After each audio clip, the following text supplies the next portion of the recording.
Good evening everybody. The opinion ministry में आप सभी का हार्दिक स्वागत और अभिनंदन है। तो आज मुझे थोड़ी ज़्यादा एक्साइटमेंट है। ये पीडीएफ के बारे में थोड़ा बता देता हूँ। पीडीएफ मेरी नहीं है, कोई अनअकैडमी में मेरे दोस्त काम करता है, तो उसने भेजी है कि भैया इससे पढ़ा लो, उससे कंटेंट बढ़िया है। ठीक है, तो ज़्यादा पीडीएफ पर मत जाइएगा। ठीक है, ठीक। तो हमने पूरी ज्योग्राफी जो हमारी थी उसको हमने थ्रू PYQs हमने कर लिया था। और ये मैं PYQ की ये जो सीरीज है ला रहा हूँ, ये बहुत उपयोगी है कहीं ना कहीं, क्योंकि क्रॉस चेकिंग होती रहती है इनसे कि यूपीएससी क्या पूछ रही है क्या नहीं पूछ रही है। Okay, first of all why PYQ, तो मैंने आपको उस दिन भी कहा था कि जो नए बच्चे हैं जिनका टारगेट 25-26 है, तो उनको एक प्रीव्यू मिल जाएगा कि कैसा पेपर आता है। तो आज हम केवल और केवल भारतीय मानसून पर आधारित अध्ययन करेंगे। ठीक है सर, भारतीय मानसून। तो फर्स्ट ऑफ ऑल आप सभी का फिर से धन्यवाद कि कमेंट भी करते हो आप अच्छे अच्छे। ठीक है, कि सही आ रही है सीरीज, तो यही मोटिवेशन है सर। हम तो गरीब आदमी हैं। ठीक है तो ये उत्तर पहले ही आ गया मेरा, sorry, I am really sorry for this. इसका प्रश्न था सर, मैं आपको समझा देता हूँ। प्रश्न था, किसने वैज्ञानिक रूप से मॉनसून पवन का अध्ययन किया था? तो 2 मिनट मैं इसको फुल स्क्रीन कर लेता हूँ। किया था, ओके, किया तो अरबी लोगों ने किया था। और मॉनसून जो कि वर्ड भी अरब से आया है, इसका शाब्दिक अर्थ होता है मौसम। याद रखना आपको, शाब्दिक अर्थ मौसम। इंडिया में ये बन गया मौसम। Okay, first of all you have to note it. ठीक है, आगे बढ़ते हैं। अगला प्रश्न ये रहा आपकी कंप्यूटर स्क्रीन पर 7 करोड़ के लिए। निम्नलिखित में से कौन सा इंटरट्रॉपिकल कन्वर्जेंस जोन ITCZ के बारे में सही नहीं है? ओके, ITCZ भूमध्य रेखा के उत्तर या दक्षिण में अक्षांश के 50 डिग्री से 75 डिग्री के बीच ही बदलता है। Point to be noted. ठीक है, ये उत्तरी और दक्षिणी गोलार्ध के बीच एक ऐसा क्षेत्र है जहां मध्य अक्षांशों से बहने वाली हवाएं और भूमध्य रेखा से बहने वाली हवाएं मिलती है। इसे ITCZ के नाम से भी जाना जाता है, मतलब ट्रॉपिकल कन्वर्जेंस जोन। ओके, ये अभिसरण का एक क्षेत्र जहां व्यापारिक हवाएं मिलती है। ये क्वेश्चन आपने जो भी पूरे कॉन्सेप्ट पढ़े हैं उनको मिलाकर आए हैं। ठीक है, तो इसका सही उत्तर ये अभिसरण का वह क्षेत्र है जहां पर हवाएं मिलती है। ठीक है, तो अगला प्रश्न है, ला लीना एल नीनो पढ़ना पड़ेगा सर, मैं फिर से बता रहा हूं। यह सिर्फ केवल और केवल मात्र रिवीजन मात्र है। डिस्क्लेमर आता है ना, कोई मूवी देखते हैं तो यह घटना सत्य घटना पर आधारित नहीं है। अगर अगर इन प्रश्नों का, ठीक है, अगर इन प्रश्नों का आपके दिमाग में नहीं पाया जाता है तो यह सिर्फ एक घटना आप मतलब मैं क्या बोल रहा हूँ खुद ही समझ में नहीं आ रहा। I am sorry for this. Okay, तो निम्न में से कौन सी घटना ला लीना का कारण बनती है? ओके, पूर्वी और मध्य प्रशांत में गर्म पानी, पूर्वी और मध्य प्रशांत में ठंडा पानी, ए और बी दोनों, न तो ए न बी। फर्स्ट ऑफ ऑल उत्तर होगा ठंडा पानी। अगला प्रश्न है सर, भारत के पश्चिमी तटों में, भारत के पश्चिमी जो कोस्टल है में ग्रीष्म में अति उच्च वर्षा मुख्यतः किसके कारण होती है? उष्ण कटिबंधीय अवस्थिति, समुद्र के निकट होना, पश्चिमी घाट। उष्ण कटिबंधीय, क्योंकि जो पश्चिमी घाट है वो आर्द्रता को रोक लेते हैं। ओके, तो I am really sorry because मैं उत्तर भी साथ लेके आ रहा हूँ। आई एम रियली ओके, इतना तो बनता ही है यार। भारत की जलवायु की सबसे महत्वपूर्ण विशेषता कौन सी है? हवाओं का मौसमी परिवर्तन, वर्ष भर लगातार वर्षा, पवनों की दिशा में परिवर्तन, या ग्रीष्म एवं शीतकालीन वर्षा का प्रभावी होना। इसका उत्तर है पवनों की दिशा में परिवर्तन। निम्नलिखित में से कौन सा भारतीय मानसून को प्रभावित नहीं करता? El Nino, jet stream, Tibet का पठार, गल्फ स्ट्रीम। तो इसका उत्तर गल्फ स्ट्रीम होगा, बिकॉज ऑफ तिब्बत का पठार। तिब्बत का पठार की तरफ से जो जेट स्ट्रीम एक बनती है, तो जेट स्ट्रीम ये तो जुड़ी हुई है, एल नीनो भी काम आता ही है।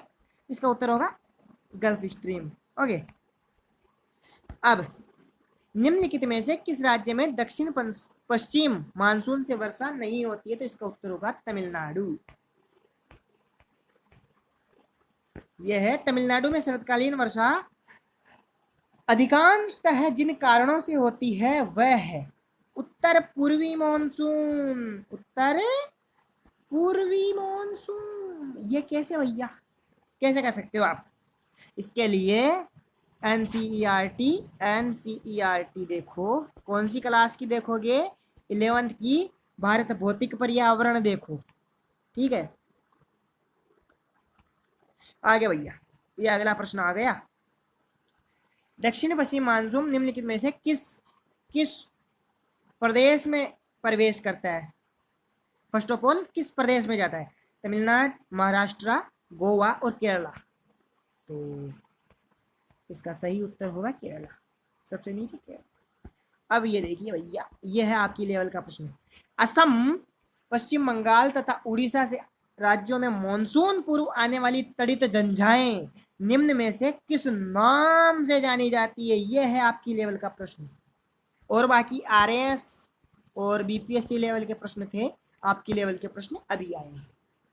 तो फर्स्ट ऑफ ऑल आपको पता लगाना होगा कि यार इनमें से नॉर्वेस्टर्स है, नॉरिस्टर्स है, ईस्ट वेस्टर्स है या साउथ ईस्टर्स है? इसका सही उत्तर होगा नॉर्वेस्टर्स। ओके, अब यह है उत्तर पश्चिम मानसून। भारत के उत्तर पश्चिमी भाग में शीतकालीन वर्षा का कारण है। उत्तर पश्चिमी मीन्स पता है? स्थानीय झंझावात, लौटता मानसून, पश्चिमी विक्षोभ, पूर्वी विक्षोभ। तो राजस्थान वाला अगर कोई है तो उसको पता ही होगा। इसका सही उत्तर होगा पश्चिमी विक्षोभ, शीतकालीन वर्षा। ये मौसिन राम है, मौसिन राम है, उसको मौसिन राम कहा जाता है, मासिन राम, पता नहीं क्या क्या नाम है उसके। और चेरापूंजी में अधिक वर्षा होती है क्योंकि यहाँ निम्न दाब रहता है, यहाँ सदा भापरी हवाएं चलती है। यहाँ की यहाँ वर्ष भर वर्षा होती है। यहाँ पहाड़ियाँ कीप आकृति होती है। कीप आकृति मीन्स इस तरह की पहाड़ियाँ, इस तरह की पहाड़ियाँ मतलब घेरा बनाए हुए हैं पहाड़ियाँ, जैसे घोड़े की नाल जानते हो आप, उस तरीके से। उसमें क्या है, बादल फंस जाते हैं, अटक जाते हैं। इसीलिए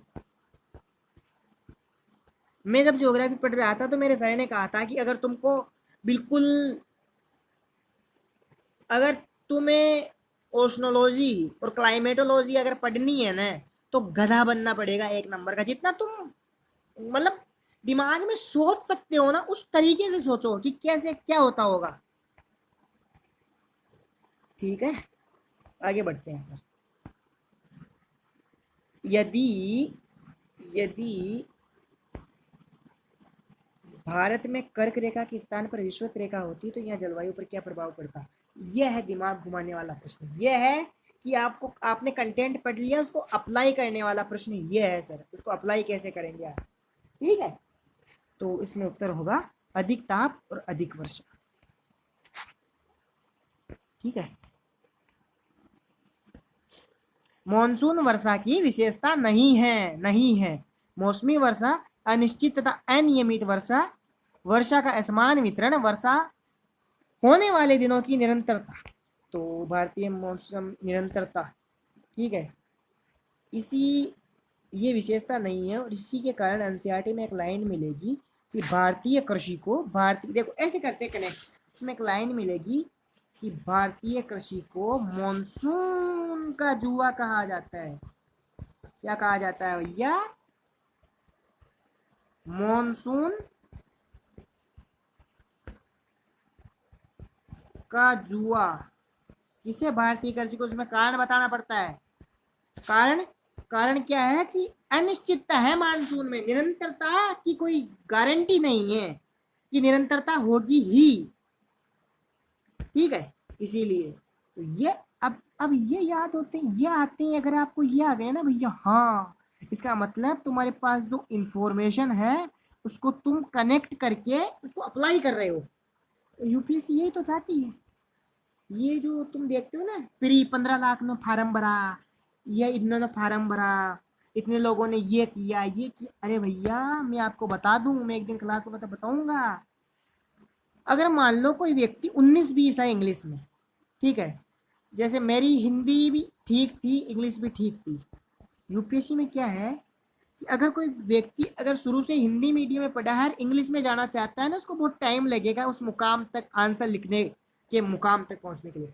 जबकि अगर आप हिंदी मीडियम से अगर बहुत अर्ली एज में तैयारी शुरू करते हैं ना सर, बहुत अर्ली एज में, तो आपका ज़्यादा चांस है कि आप बहुत अर्ली एज में अच्छे से पढ़ लिख कर आप उस आंसर राइटिंग वाले फेज को कवर कर लोगे।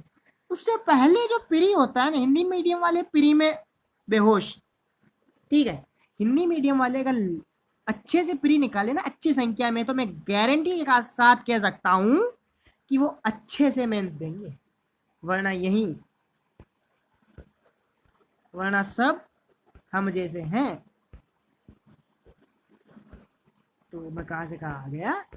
और हिंदी मीडियम वाले मुझे लगता है कि यार एक कनेक्टिविटी का सिद्धांत बहुत कम है, तो कनेक्टिविटी के लिए मैं हूँ।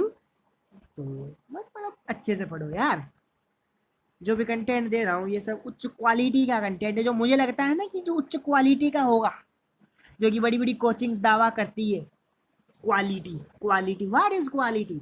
जैसे मतलब यूपीएससी भी like in answer quality, answer writing quality, ठीक है, क्या है आंसर में, लप्पू सा आंसर है, बोलना वो पे आवे ना, अच्छा दिखता वो है ना, तो क्यों दूं मैं नंबर।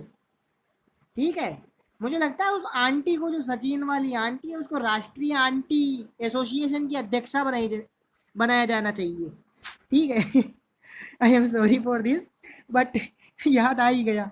अगला प्रश्न था, भारत भारत का अधिकांश भाग कर्क रेखा के उत्तर में स्थित है, पर इसे उष्ण कटिबंधीय देश कहते हैं। भाई क्यों? कर्क रेखा भारत के मध्य से गुजरती है, भारत के निवासी उष्ण कटिबंधीय, भारत के निवासी उष्ण कटिबंध से आए हैं, जनसंख्या का अधिक घनीकरण उष्ण कटिबंधीय भाग में है। ओके, देश की जलवायु का निर्धारण उष्ण कटिबंधीय मानसून से होता है, इसलिए उष्ण कटिबंध में हम रखते हैं।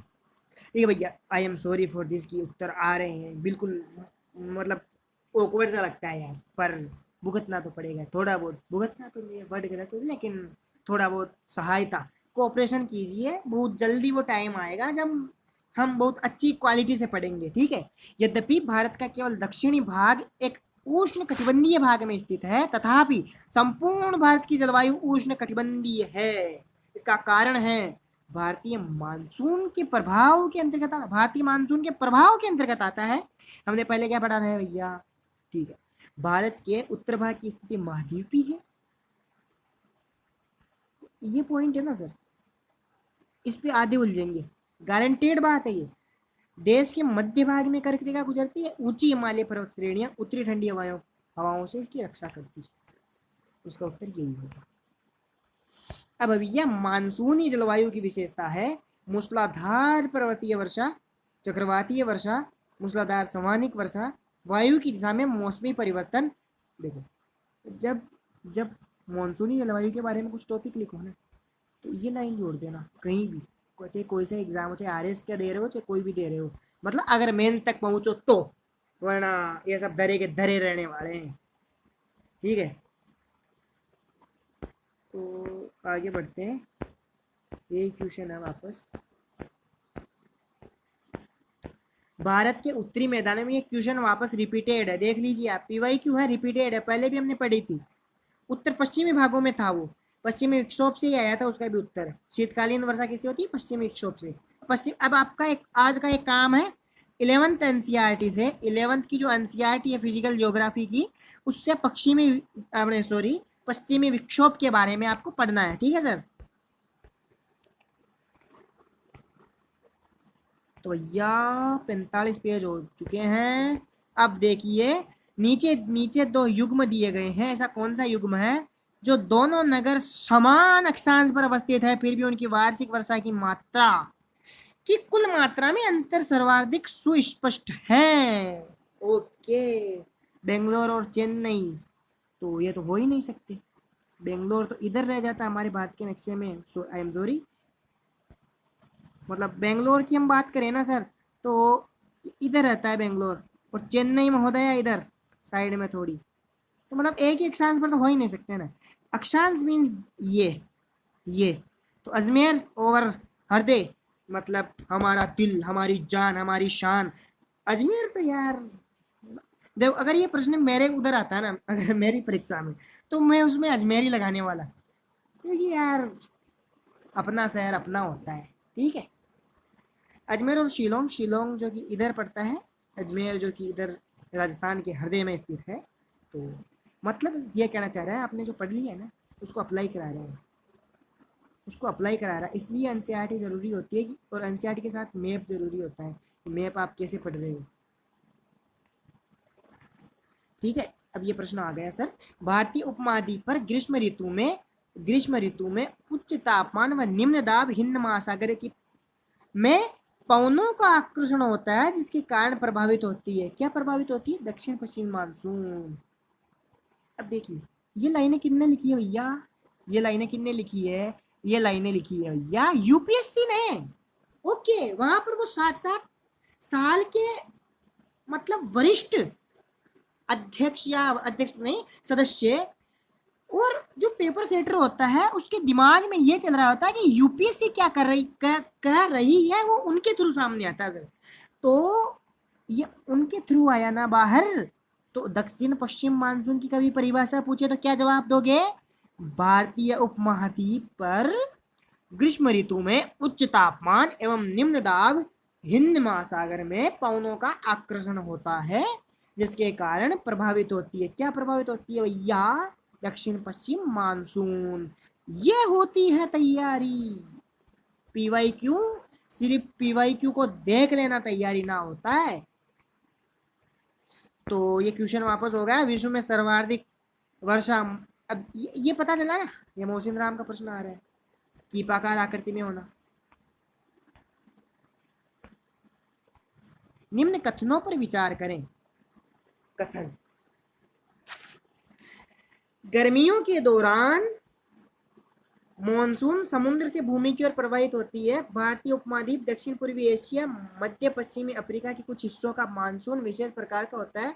गर्मियों के महीने में तिब्बती पठार का तीव्रता से गर्म होना पूर्वोत्तर मानसून का एक प्रमुख कारण है। तो ये उत्तरी पूर्वी जेट, जो कि मैंने कहा था, जब तिब्बत का पठार गर्म होता है ना सर, उत्तरी पूर्वी जेट आती है उधर से भारत में। तो तीसरा तो होगा ही नहीं, तो तीसरे को कट करेंगे, और तीसरे के अलावा जो भी बचे वो हमारा उत्तर। ठीक है, तो आगे बढ़ते हैं सर। ये इसका उत्तर ये रहा। उपोष्ण कटिबंधीय जेट धारा भारत में दक्षिण पश्चिम मानसून की शुरुआत से प्रभावित करती है, शुरुआत को प्रभावित करती है। जुलाई के पहले सप्ताह तक पूरे देश में मानसून वर्षा आती है। औसतन दक्षिण भारत में उत्तरी भारत की तुलना अधिक वर्षा होती है। तो ये तीनों टॉपिक सही है। यूपीएससी, चूंकि ये यूपीएससी ने दिया है, तो इन स्टेटमेंट्स को हम एज ए ऑथेंटिक हम मान सकते हैं।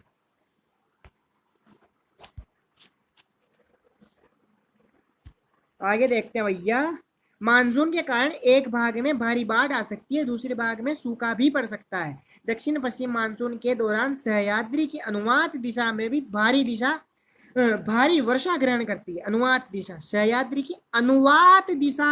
अब हिंदी मीडियम वाला गधा यहाँ पे चक्कर खाएगा।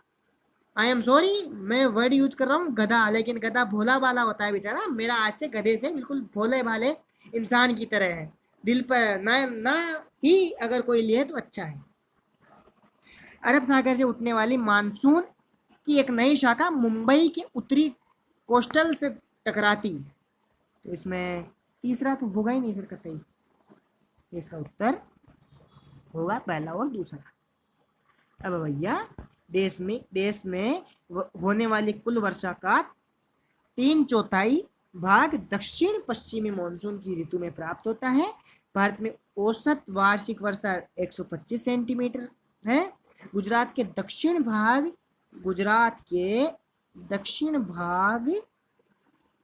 पूर्वी तमिलनाडु पूर्वी तमिलनाडु की पूर्वी तमिलनाडु उच्च वर्षा प्राप्त करते हैं। तो ये उच्च वर्षा प्राप्त करते हैं या पूर्वी तमिलनाडु हो गया अपना, और ये भाग हो गए उच्च वर्षा प्राप्त करते हैं। तो इसमें तीसरा गलत होगा, तीसरा गलत होते हैं ये आएगा। ये पीवाई क्यों है? तो ये वाला नियम तो यूपीएससी ने कहा ना भैया, ना तो हम ना दे रहे ना, तुम फिर तो सिस्टम जान जाओ सारा ही कि कैसे होगा। ना ना ना, परफेक्ट बताओ। युग्म एक सही, 2 युग्म सही, 3 युग्म सही, चारों गलत। ना भैया, इतनी आसानी से आईएएस का पेपर है, ठीक है, ऐसे थोड़ी है। अब भैया इसका उत्तर 1 और 3 हो गया। अब है निम्नलिखित में से किसने जेट स्ट्रीम वाक्यांश गढ़ा? वो मतलब जेट स्ट्रीम तो सबने पढ़ा, लेकिन जिसने इस वाक्यांश को गढ़ा उसको किसी ने नहीं पढ़ा। वाह क्या बात है, तालियां बजाओ, रिदम होगा ये तो, ठीक है। तो सील कॉफ, विली पोस्ट, हेरोडोट्स और गिलबर्ट वॉकर। मुझे लगता है हेरोडोट्स तो आना ही नहीं चाहिए था ऐसे, तो मेरे हिसाब से सील कॉक होगा, और देखते हैं इसका सही उत्तर। तो सील कॉक ही होगा। निम्नलिखित में से कौन सा दक्षिणी दोलन के सिद्धांत दक्षिणी दोलन से संबंधित है? एल नीनो, जेट स्ट्रीम, दक्षिण पश्चिम मानसून, पश्चिमी विक्षोभ। जेट इसमें आएगा उत्तर एल नीनो। निम्न में से कौन सी घटना ला लीना का कारण बनती है? उत्तर दीजिए आप, मैंने करवाया हुआ है, जल्दी से उत्तर दीजिए, जल्दी से कमेंट करिए, जल्दी से, फास्ट फास्ट। 10 तक बोल रहा हूं मैं, मैंने करवाया जस्ट अभी। 10, 9, 8, 7, 6, 5, 4, 3, 2, 1। ठीक है, इसका उत्तर, सही उत्तर कमेंट कीजिए ऐसे 1 नंबर। फिर इसका उत्तर क्या है? घोड़े के अक्षांश कहाँ स्थित है? ये अश्व अक्षांश है बेसिकली, ये मंगल ग्रह से अनुवाद था, ये अश्व अक्षांश है। तो अश्व अक्षांश 30 डिग्री उत्तर दक्षिण में। कल बताया था मैंने, दक्षिण में 60 डिग्री को क्या कहते हैं, कल की क्लास में। बताओ जल्दी, बताओ जल्दी, बताओ, कमेंट करो। हाँ हाँ, सुनाई दे रहा है मुझे, सुनाई दे रहा है। अच्छा अच्छा, कंपन साठा, यही था ना, कंपन साठा। Okay okay okay. देखो मैं अंतर्यामी हूँ, आपके मन की बात जान लेता हूँ, भले ही आप स्क्रीन के परे हो, लेकिन मैं जान जाता हूँ। 50 को क्या कहते हैं भैया? 50 को क्या कहते हैं? मेरे हिसाब से प्रचंड 50, कुछ ऐसा एक नाम होगा। और ये है चीखता 40। दक्षिण में बात कर रहा हूं मैं, ओनली दक्षिण में, नॉट उत्तर। तो यह बात है ऐसी। ये प्रश्न है थोड़ा भारी है। निम्नलिखित में से किस सिद्धांत को दक्षिणी गोलार्ध में दक्षिण पूर्वी व्यापारिक हवाओं के मिलन स्थल और उत्तरी गोलार्ध में उत्तरी पूर्वी व्यापार हवाओं को इंटरट्रॉपिकल कन्वर्जेंस जोन में नामित किया गया है? तो ये एयर मास थ्योरी है, उसका मतलब ये है, ये सिद्धांत। ओके, तो अब कभी पूछ ले एयर मास थ्योरी क्या है, टिप्पणी में भी पूछ ले। अब ज्योग्राफी का जो रहता है ना, मतलब ऑप्शनल रहता है, उसमें फर्स्ट पेपर में ऐसे 10 चीज़ें दी हुई रहती है, 10, और उसमें कहता है भैया इन 10 की टिप्पणी करो 2-2, 3-3 लाइनों में। तब ये ऐसी थ्योरियाँ आने का डर ज़्यादा रहता है, चांस रहता है थोड़ा। तो अच्छे से पढ़ लिया करो इनको, ताकि कभी भविष्य में भी जरूरत पड़े ना तो याद आ जाए, अरे भैया पढ़ रखा है, अब तो मुँह पे ना है टेंशन। तो उत्तर पूर्वी व्यापार हवाओं मतलब ट्रेड विंड्स के कारण भारत में निम्नलिखित से कौन सा है? उत्तरी पश्चिमी भारत में सर्दियों की बारिश, चेन्नई में सर्दियों की बारिश, थार के रेगिस्तान में, उपयुक्त में से कोई नहीं। तो इसमें आएगा चेन्नई। मॉनसून किसके कारण होता है? तो हवाओं की उलटफेर के बदले। पहले भी हमने ऊपर पढ़ लिया था ना, मॉनसून किसके कारण होता है? तो हवाओं का मौसमी परिवर्तन, यही था ना। तो मुझे लगता है डेट्स इट फॉर टुडे, यही है। अच्छे से पढ़ो, और वो था ना एक मीम, और ऐसे करके था ना। मुझे क्या है, मीम्स देखने की बहुत गंदी आदत है, पर ये है कि मेरा फायदा भी होता। किसी टॉपिक को समझना हो ना तो मैं मीम से समझता हूँ आराम से। देखेंगे उसका भी कभी कोई लाऊंगा मीम बना के कोई। ठीक है, तो फर्स्ट ऑफ ऑल ये मैंने भारतीय मानसून के जितने भी आज तक के पीवाई क्यू हुए हैं ना, ये मैंने पूरे सारे के सारे लगभग करवा दिए हैं। ओके, अब मैं सोच ही रहा हूँ कि ये तो ना होवे। अब मैं मॉडर्न हिस्ट्री है, हिस्ट्री का भी जो मॉडर्न पार्ट है, जो मॉडर्न वाला है, उसमें लगभग मेरे पास लगभग 150, पूरी मॉडर्न हिस्ट्री के लगभग 150 मेरे पास पीवाई क्यूज हैं। पीवाई क्यूज नहीं कह सकते, संभावित क्वेश्चन कह सकते हैं, जो इधर उधर से पड़े हुए थे, मैंने एकत्र किए थे। तो वो उससे पहले मैं आपको सही सही बता देना चाहता हूँ कि मॉडर्न हिस्ट्री की हम 10 क्लासें करेंगे, पर मैं आपको साफ साफ बता देना चाहता हूँ कि वो 5 से लेकर 10 मिनट की ही होगी, बिकॉज ऑफ मुझे टाइम आजकल बहुत कम मिल रहा है। अभी भी मैं जस्ट आके रिकॉर्ड ही की है मैंने आपके लिए वीडियो।